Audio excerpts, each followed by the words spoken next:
How do you, I guess, kind of cultivate the self-awareness to find what success means to you? Because I ask that because I feel like a lot of people are trying to figure that out themselves. So what's True. kind of the best way to do it, you know? Yeah, for me, man, like, so this is kind of a foundation to that question and answer, but seeing Jesus when I was 3 gave me this almost this tangible hope, right? And then, but growing up, I realized my conversations and talking to people, they don't have that tangible hope like I have. And so, when I got older and started reading, the scriptures and stuff, I realized like Jesus is marveled by people that have faith without that tangibility. Like Mm. there's like, you're like set apart to this like place where he looks at you and says, you guys are amazing.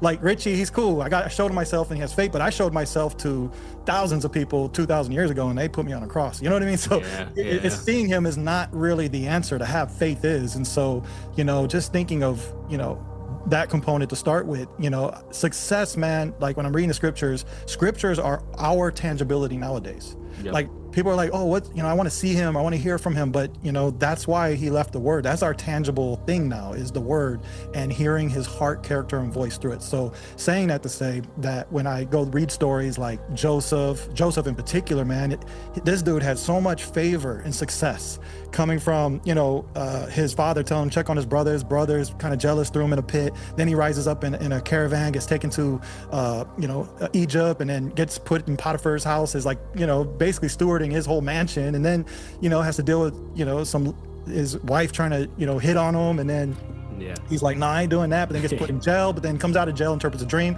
gets put second of command of all Egypt. Are you kidding me? You know what I mean? Like that's some straight favor coming from a pit. And so I looked and I studied those scriptures, like how did he have so much success and favor? And it said, when you go look, it said God was with him. Say that again, God was with him. And it said wherever he went, God blessed him and favored him because God was with him.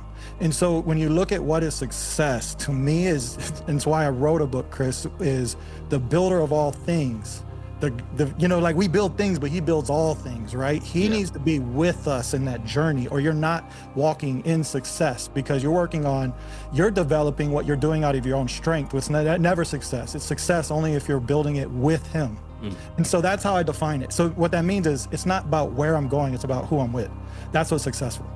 And it's that simple. It's not where I'm going, but who I'm with.